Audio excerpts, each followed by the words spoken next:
Shalom, shalom. Back again with the brothers of the hopeful elect, brother Azrael, brother Yashaya, here with me on this Wisdom Wednesday. Uh, First and foremost, we want to give all honor and glory to the Most High God of Abraham, Isaac, and Jacob. We do so by way of His only begotten Son, who the world recognizes as Jesus Christ, as we recognize as our instrument of salvation for our nation. Right, that's going to deliver us out of the hands of those that hate us and this land of captivity, right, where we will walk hand in hand with our Northern Kingdom brothers, or whether you believe we are Northern Kingdom and our Southern Kingdom brothers at that point, right? But nonetheless, man, this is what we make videos for, not only edifying ourselves but edifying our people by blood. Today's video is going to be called "You Get Out What You Put In," right? I know we had to do a Wisdom Wednesday today, and I was kind of just thinking about what topics I could do. I got something in the chamber, but I'm still working on it. I didn't want to give it to you prematurely. It's going to be a trilogy. You know what I'm saying? The trilogy. I think it's going to be along the lines of what did I say? Gas, right? Liquid solid gas. I'll be presenting what all of that means and what we'll be diving into when that comes, but I kind of want to line that up perfectly. It'll be a trilogy video. I think it would be pretty straight, right? But today's video was kind of Brother said a Trinity video. Did I? No, I'm just playing. Oh, I was about to say. But today's video was inspired by nonetheless what I kind of do on a day-to-day basis, milking these goats and working out on this farm. And one thing I love about working on the farm is that, man, there's so many things that go into it that associate with the Bible, that parallel with the Bible. And you can always make a lesson out of it, man. That's why I like it. But nonetheless, we're gonna watch a short little video, man. YouTube University. So we're also gonna be learning some things today, not just scriptural wise, but also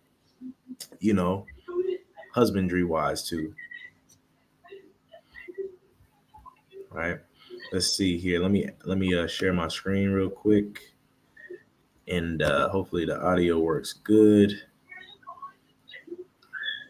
Kind of want to make this view a little bigger, but Mila should be in bed by now, ain't it?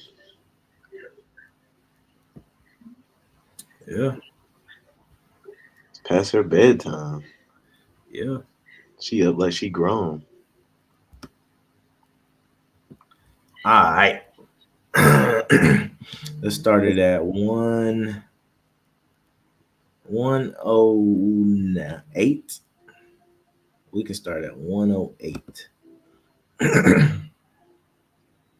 All right. Let me know if the audio is good. We're going to get into this lesson. Come on, girls. Let's go. School is back. Madness.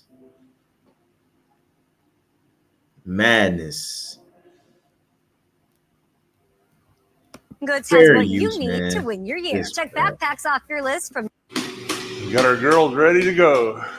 When we milk the goats, we make cheese out of that milk that day. If you hold it for days, it loses the flavor, it doesn't taste as good, and your cheese isn't going to be as good. I can make Chev today. Right, I want to stop right there. Just to piggyback on what he just said, right? I do think this old white man kind of corny, you know what I'm saying? But educational purpose. And I never dreamed how nice the goats would be. Come on, goats. Let's go. Listen what he's saying. I'm about to say. We got our girls ready to go. When we milk the goats, we make cheese out of that milk that day. If you hold it for days, it loses the flavor, it doesn't taste as good, and your cheese isn't going to be as good. I can make right. Let's get Sirach 5 and 7. Sirach or Ecclesiasticus chapter 5 and verse 7. Make no tarrying to turn to the Lord, He and put says, not off. make no tarrying to turn to the Lord, right? The man said, when you're making dairy products, right? The best time to do it is to go ahead and process it the same day. Don't wait, right? Why he said don't wait because it's not gonna taste the same. It's not gonna taste as good. Your products are not gonna, later on in the video he goes on to saying how the goat products taste goaty or gamey. You know what I'm saying? Uh, and it kind of tastes disgusting, right? A lot of times when you buy goat or cow products in the store, it doesn't really taste like fresh when it's freshly done because those things are processed and they sometimes when they're dealing with bulk they can't process everything right then and there, but to get the best bang for your buck he says to process it the same day. Keep reading for me. Con, and put not off from day to day, for suddenly shall the wrath of the Lord come forth, and in thy security thou shalt be destroyed and perish in the day of vengeance. And perish in the day of vengeance. It says, and put not off from day to day. There's a lot of people, man. I work with some people, right, that will put off from day to day, right? And it goes back to that parable where it says, for lack of a better term, the husbandman, the owner of the property, of the land, of the livestock, he leaves and he leaves it to his day workers, right?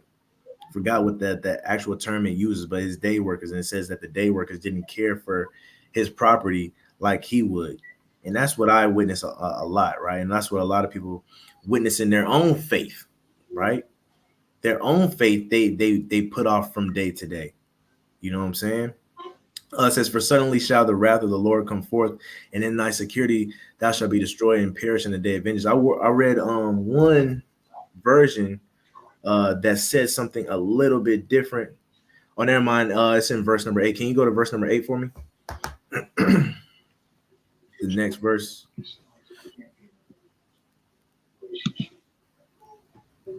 Con, the book of Sirach or Ecclesiasticus chapter 5 and verse 8. It says, set not thine heart upon goods unjustly gotten, for they shall not profit thee in the day of calamity. Yeah, man. Just looking at it, it says, set not thine heart upon goods unjustly gotten, man. When you wait, them goods that you rear, right, that you make unjustly, because you should have made it right then and there, they're not going to taste as good at the end, right? In the day of your calamity, in the day of a famine, you might find out that your products are spoiled. You know what I'm saying?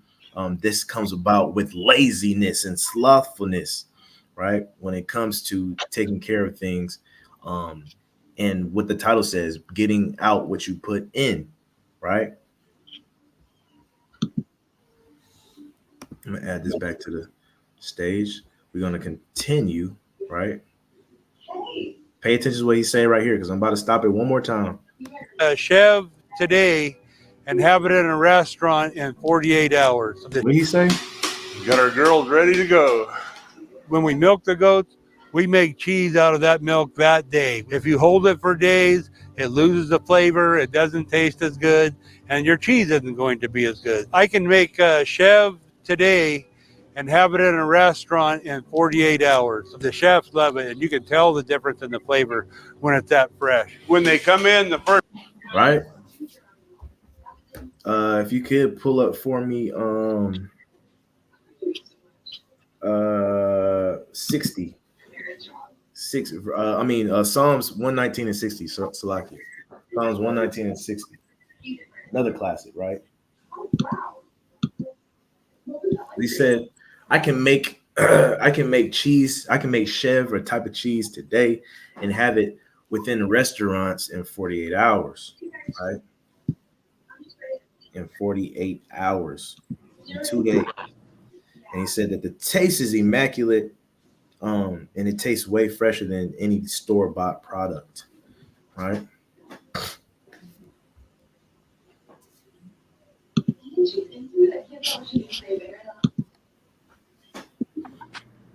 Con, it's the book of Psalms, chapter 119 and verse 60. I made haste and delayed not to keep thy commandments. He said, I made haste and delayed not to keep the commandments, right? This is what he said. I can make the cheese today and see a ROI, right, within 48 hours, meaning a return of investment in 48 hours. If you make haste today and delay not to keep these commandments, the quicker you choose to keep these commandments, the quicker you'll see your return of on investment, right? Whether it be 48 hours, whether it be 3 weeks, 4 months, a year, right? It's still going to come sooner than if you were to delay to keep these commandments, right? Let me add this back. Let's continue. And I want to say fair use, right? Pay attention to this part. First thing we do is we spray them with a light iodine solution. You got to wash off the teeth on them. Bacteria can swim, but it can't walk. And so if you have a wet udder, all that water and stuff will end up down around your teeth cup on them. So you need a really clean, dry udder. Take a squirt of milk out of them. You make sure the milk looks good before you start. And you hook up the machine. Takes about maybe 4. Right. So he said a lot in there, right? I want to stop it right there. Let's get Galatians 5 and 9 first. All right, let's get Galatians 5 and 9 first while he's pulling that up. I'm just gonna play that one little part one more time while he's pulling it up. Wash off the teeth on them. Bacteria can swim, but it can't walk. And so if you have a wet udder, all that water and stuff will end up down around your teeth cup on them. So you need a really clean, dry udder. Take a squirt of milk out of them. You make sure the milk looks good before you start. It says, before you do anything, right? You dip them in that iodine to purify them. You know what I'm saying? And then before it's called, and then we do a mechanism called stripping, where before you hook them up to the machine, you go ahead and you hand do it by yourself, right? You hand do it and you check that milk. You check to see if there's any crud in it. You check to see if there's any blood in it, right? Because if it's pure, right, it'll mess up the whole collection. Because you got to think, when you hook all these goats up, all the milk that's coming from these tubes is going to the same gallon. And if there is some blood in there, if there is some crud or bacteria or whatever in there, this is what happens. Galatians 5 and 9.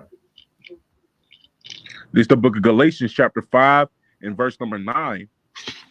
A little leaven leaveneth the whole lump. It says a little leaven leavens the whole lump, man. It just takes a little bit to destroy the whole thing, right? And say he goes on in this video. I don't know if I'm gonna play in this clip, but he goes on to say how much gallons he gets a day, right? And if you don't do that first little part, this what we call stripping, you check every one of them's milk before you start. If you don't do that, you're liable to contaminate the whole whatever number of gallons that you collect, right? And it's all for nothing. A little leaven the whole lump. Let's get 1 John 4 and 4. I believe. I might be wrong, but I think it is 1 John 4 and 4. No. 1 John 4 and 1. 1 John 4 and 1. And hold that real quick.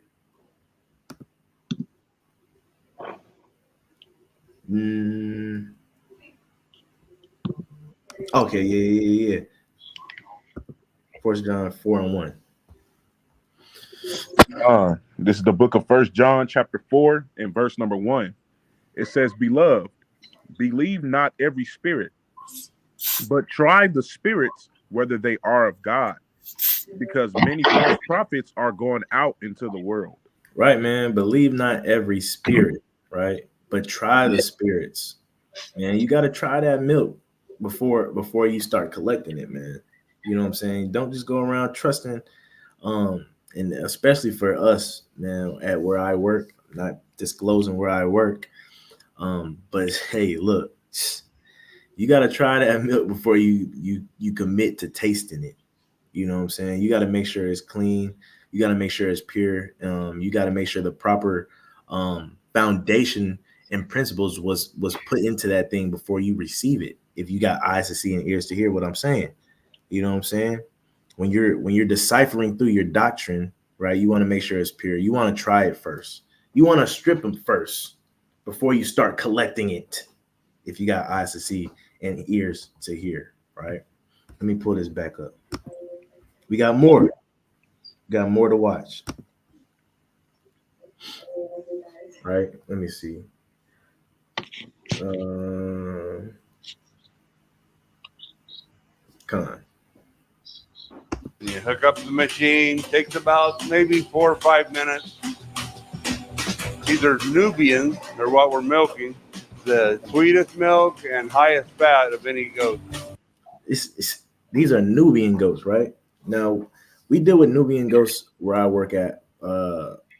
Very few far in between. I think we only got like 3 of them, right? But he says these Nubian goats they have the sweetest milk and the highest fat of any goats, right? Now, some do argue that the Nigerian dwarf goats have sweeter milk. Their milk, a lot of people refer to their milk tasting like melted vanilla ice cream, right? I would like to try that. But Nubians, as far as full-size goats, have the sweetest milk and the highest fat content, right? We make cheese out of all of our milk.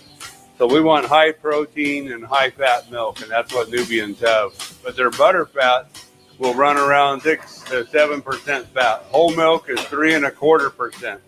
So these girls are practically giving half and half.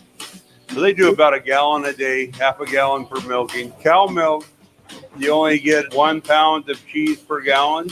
And on goats, I can get 2 pounds of cheese per gallon. So a lot better yield.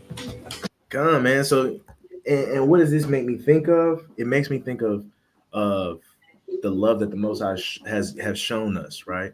And the love that He's shown us is giving us His law, statutes, and His judgments, right? This pure doctrine. If you could pull up for me Luke 21 and 15, right? Luke 21 and 15. Because He chose us, man. There's a lot of goats out there, right? There's a lot of goats out there. You got Kikos, you got Nubians, you got Nigerian dwarfs, you got what they call them, baby doll goats. They're miniature goats. You got Alpines, you got Sonys, you got the Nubians, right? There's many goats out there, but the Most High has chosen, just like this guy has chosen Nubians to be his main source of livestock. The Most High has chosen this infallible doctrine to give to a certain people, man. So let's not take it for granted. Let's read Luke 21 and 15 for me. Con, it's the book of Luke, chapter 21 and verse 15.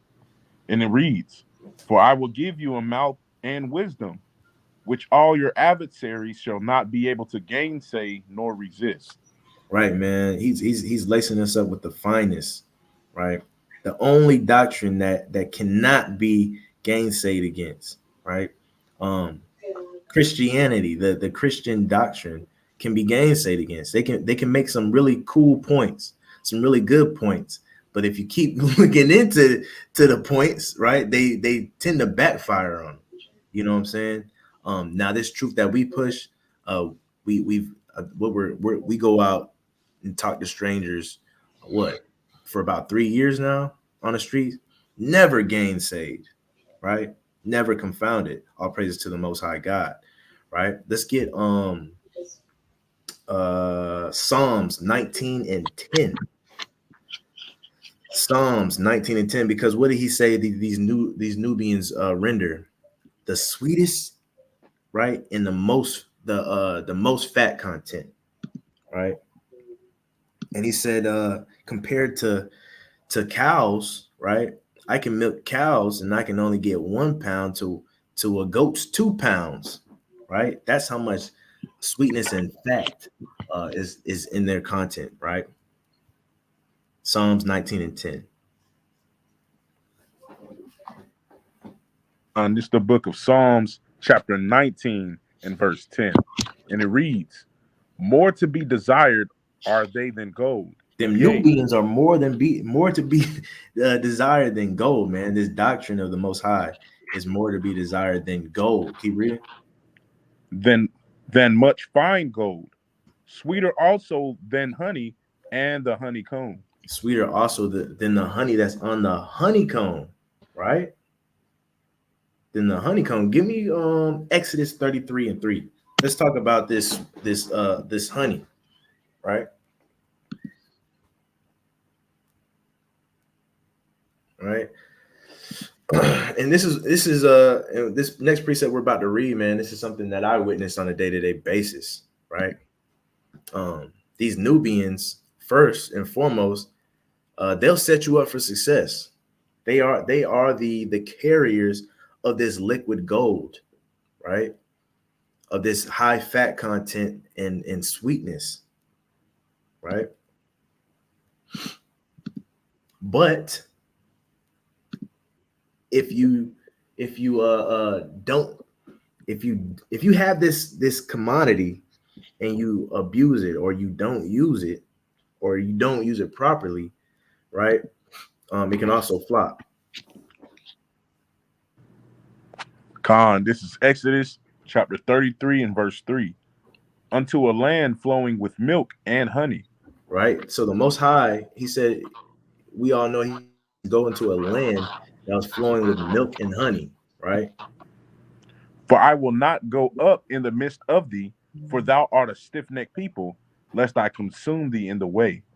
He's saying to you, I know I promised to bring y'all into a land with milk and honey, but you guys, you're not acting right.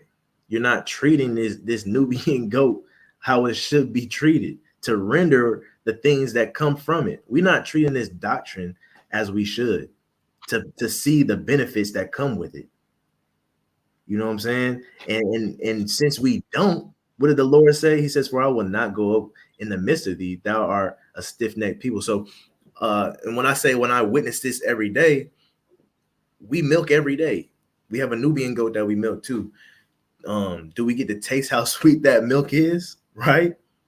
Probably not, because 9 times out of 10, there's some miscare being done, right? And I try my best to X out all of that miscare, but at the same time, you know, it takes more than just one of us. You know what I'm saying? If that miscare is happening more times than not, you're not going to be able to render that sweetness in the high fat content that's good for you from these goats, from this doctrine, right? It's all good for nothing. We have the keys, right? We spent money on these Nubian goats. Matter of fact, they were given to us for free, but we don't treat them like we're trying to get that liquid gold from out of them. We treat them any kind of way, right? I think I got one more I want you to put up. No, that's good. That's good. Let me put this right back. Let's see. Got some more to watch. Fair use. Fair use. Milking 200 a day, about 200 gallons a day of milk. They produce close to 400 pounds of cheese a day. A lot of the big cheese plants, they'll get their milk from 350 dairies. And so you're going to have 350 dairymen. Some of them know what they're doing and some don't. You're going to end up with an average milk and you're going to end up with an average cheese. You're going to get it, you know, and that's what our nation sometimes yields, average, right? When he did not call on us to be average, he called on us to be set apart, right? Let me go to my timestamps real quick. Next one is at 3:10. Right. Well, we can let it play. We can let it play. But he did not call on us to be average. He called us to be set apart, to be above all people, right? But to do that, what do we have to do? We have to hearken to his voice and observe and do his commandments. Right? To take hold of this doctrine and not abuse it, to treat it right in a timely manner. Milk the goats and produce the product and deliver it to the restaurant. Do the whole thing all the way through. Only use the best milk we have. If you're using an old milk, it loses the flavor. It'll start tasting goaty. If you make it every day, just as it comes out of the goat, which is what we do, it makes all the difference in the world on the flavor. When we're finished milking, the ends of the teats are open, and you don't want them to lay down out in the corral and get bacteria up in their udder. So we dip them in an iodine. It's a thick one. It puts a protective coating over the end of the teat. It takes it about 10 minutes till it closes up good on their own. So they're washed when they come in and dipped when they go out. Most important 10 minutes out of the day for these goats. Right, man. This is good stuff, man. It's good stuff. Give me Ephesians 6:11. Right? What does he say that happens before he lets those goats back out? Right? And remember, the goats are the doctrine. Right? And we got to handle these goats with care. But before we let them goats go, there's something that we must do. I want you to go ahead and pull that up, though. Ephesians 6:11. I think we're going to read through verse 18, man. He said before he lets them go, he has to dip them in the iodine solution, but it's a thicker one that will protect their teats, right, or their udders, because after you milk them for so long, they're open, and you don't want bacteria to get all up in them. You don't want sin to creep up in them. When you go and you're out go back into the world, into the nasty world where you got to lay down in feces and things of that nature in a land that's everything has been defiled, right? You have to do what? You have to do this. Read this for me. Khan, it's the book of Ephesians, chapter 6, and verse number 11. And it reads, "Put on the whole armor of God, that ye may be able to stand against the wiles of the devil." You have to be able to, and you can stay right there. You can stay right there. We're not going to get into the whole armor, but I'm glad it sums it up right here, so we can stay right here. It says, "Put on the whole armor of God, that you may be able to stand the wiles of the devil." So when you're into this doctrine, right, we understand that it has to be a part of our lives, right? But just say before and after your devotion, before and after you pray, before and after you read, you want to make sure you're putting on this armor of God before you go out there into the world, right? And then again, that's a parallel to this thick iodine solution that covers our udders. I like it because the udders is kind of like their inward, their hidden parts, right? Circumcision of the heart that they have to protect, because out from them udders renders what? Them fruits of that person. The fruits of the person that's holding that doctrine, right? And it's up to you whether or not you're gonna let a little sin creep in there in them udders, or you're gonna keep them pure, right? I think I got one more precept on this point. Yeah, let's get Joshua 1:8.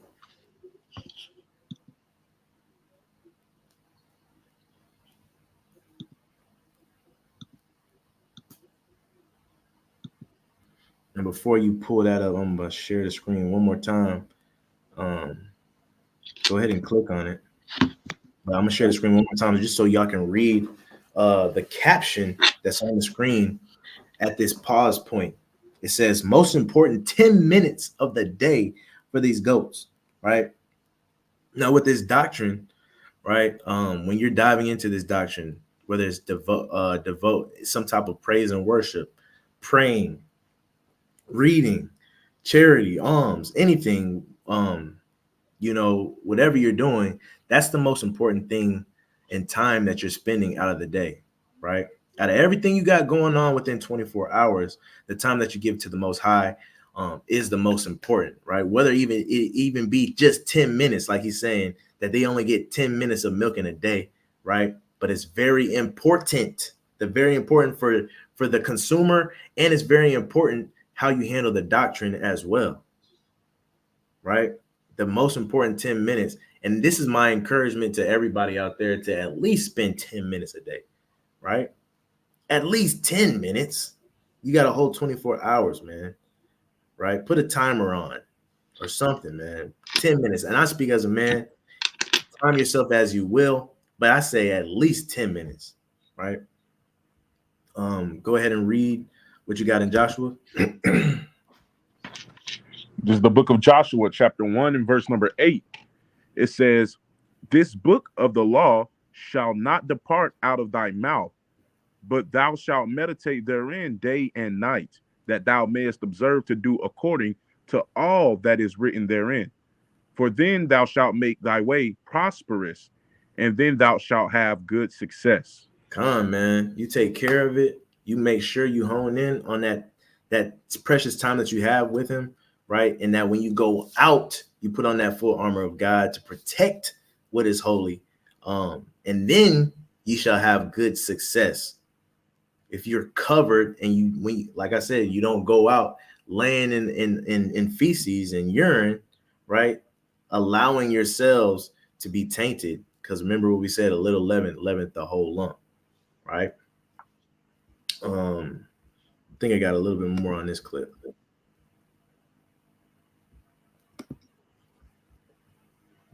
Let's see.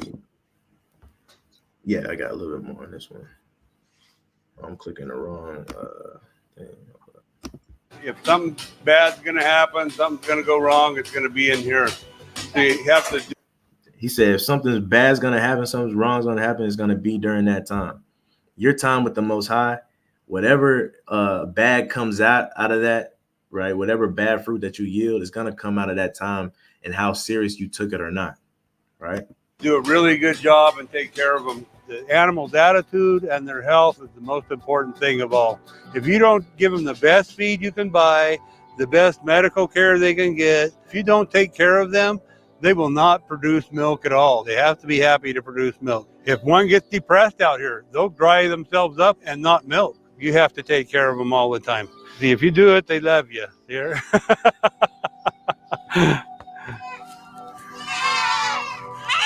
Oh, hello, girls.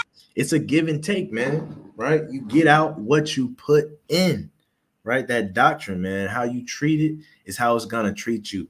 Same thing with wisdom. When we talk about Sarai, how she'll forsake you if you forsake her, right? But you get out what you put in. Matter of fact, give me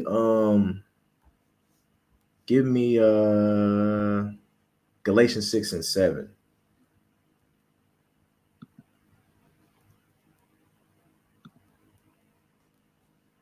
All right. Galatians 6 and 7.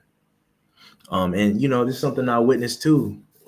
We don't render as much milk as we should where I work, and that's because of the way we treat the goats, man. We don't, and I say we, not necessarily me, but as a collective, the way we treat them is not how we should be treating them, right? And we do get out what we put in. We're milking over 20 goats, and at the end of it, we can't even fill up a 5-gallon canister. Something's wrong with that, right? Go ahead and read that. Con, this is Galatians chapter 6 and verse number 7. "Be not deceived, God is not mocked. For whatsoever a man soweth, that shall he also reap." Right, man. You're always going to know the fruits of whatever you're doing. All you got to do is wait. Be not deceived, man. God is not mocked. He see what you're putting into it. And trust me, what you're putting in is what you're going to get out. And it says be not deceived, because sometimes you might luck up. Sometimes you might luck up and treat these animals bad and render a good batch of milk, right? But be not deceived. In due time, you're gonna reap what you sow. At the end of the day, right? At the end of the day, can you pull up one more precept for me before we move on? It's 2 Corinthians 9 and 6.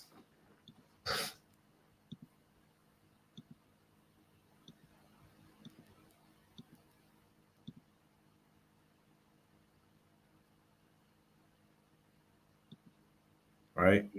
2 Corinthians 9 and 6.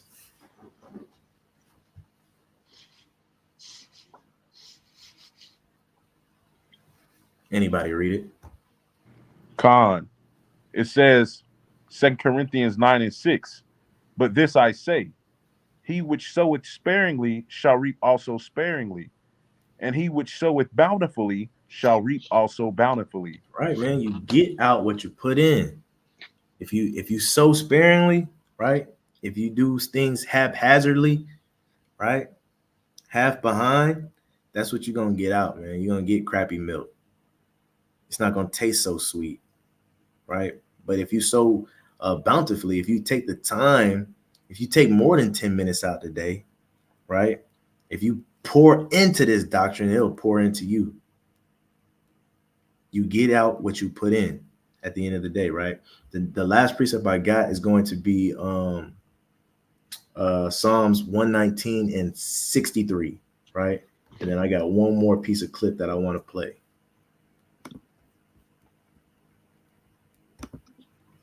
Twelve. 9.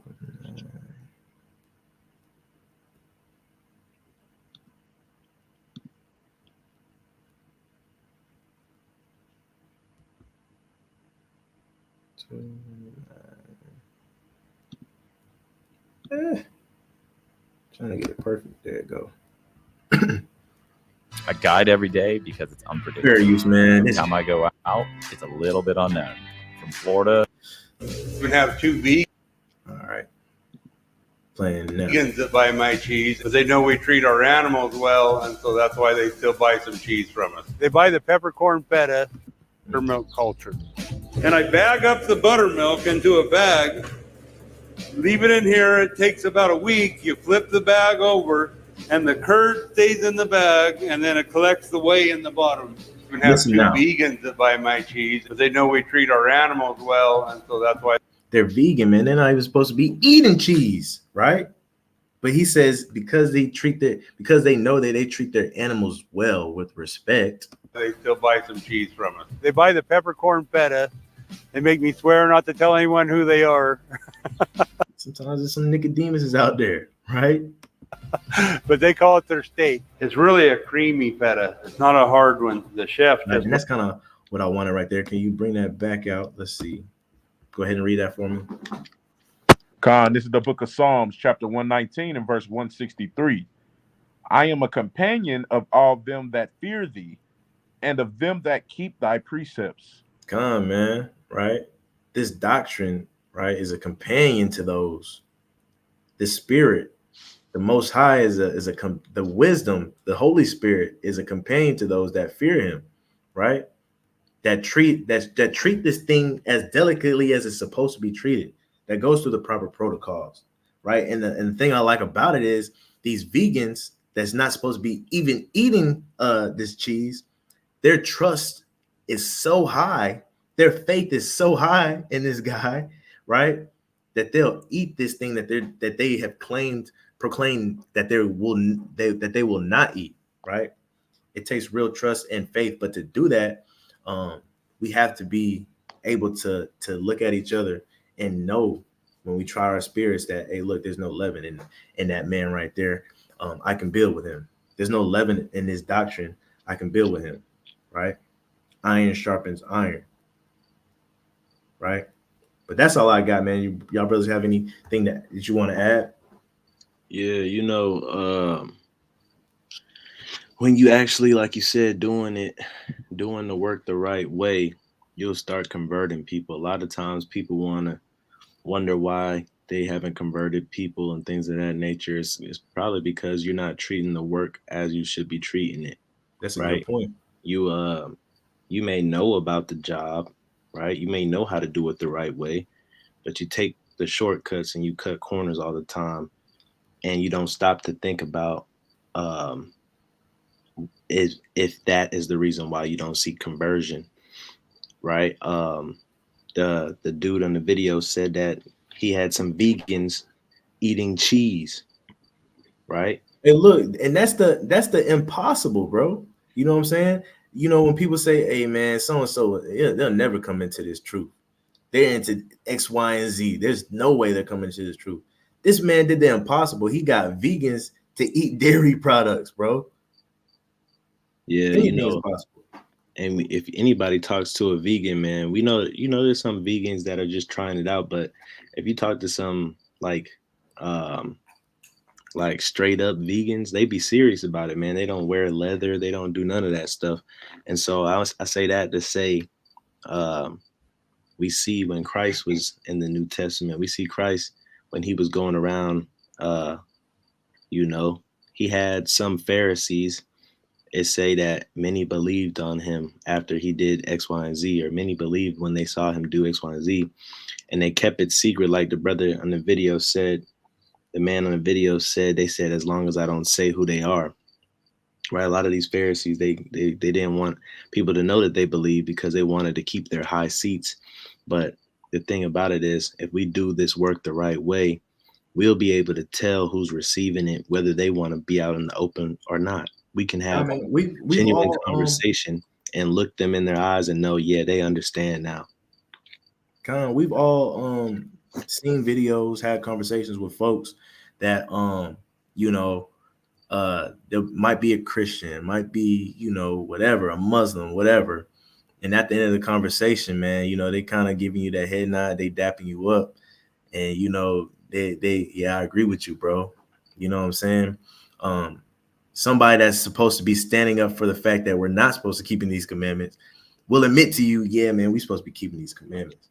Matter of fact, remember that day we talked to, there was two Edomites that we talked to, Clay and his friend, right? And he was asking me some questions like, why you think we're not in the new covenant, things like that. And then once we broke it down to him, Clay had nowhere to go. He had nothing but to believe the Bible, but it was in black and white to say, hey, look, we're not in the new covenant. I know I'm a Christian. I'm not supposed to be believing it, but we're not in the new covenant. It's the same thing like this brother was saying about the guy in the thing, man. Don't tell nobody, but I believe y'all. I believe y'all Black Hebrew Israelites. You know what I'm saying? Don't tell nobody though, but I like what y'all got going on. It makes a whole lot of sense. I know a pastor, a bishop, right? I know a bishop that agrees with the Israelite doctrine, even though he's in a Christian church, right? He loves IUIC, right? He'll never go in his church and say that though. You know what I'm saying? It's the same thing that this brother was doing with these Nubian goats, right? And he's treating them so well, and people know that he's treating it so well, and this cheese is the truth that they gotta buy it from, right? There's no way around it. They gotta have it. They call it their steak, right? Their bread and butter. You know what I'm saying? There's a mighty point though. I didn't even think about that. Pecan. Anybody else got anything to add? Man, everything I could say been said. So mighty lesson. Con. Well, with that, another Wisdom Wednesday. I hope you guys were edified and enjoyed that little snippet. And a little look into what I do every morning at 6 a.m. Right. But nonetheless, giving all honor to glory to the Most High God of Abraham, Isaac, and Jacob, we do so by way of his only begotten Son, who is an instrument of salvation for the nation, who also said, if you're not helping to gather, you're helping to scatter, man. So do your due diligence. Take care of this doctrine, right? And you get out what you put in. Con. But we'll see you guys next time, hopefully for Think About Thursday. We say Shalom.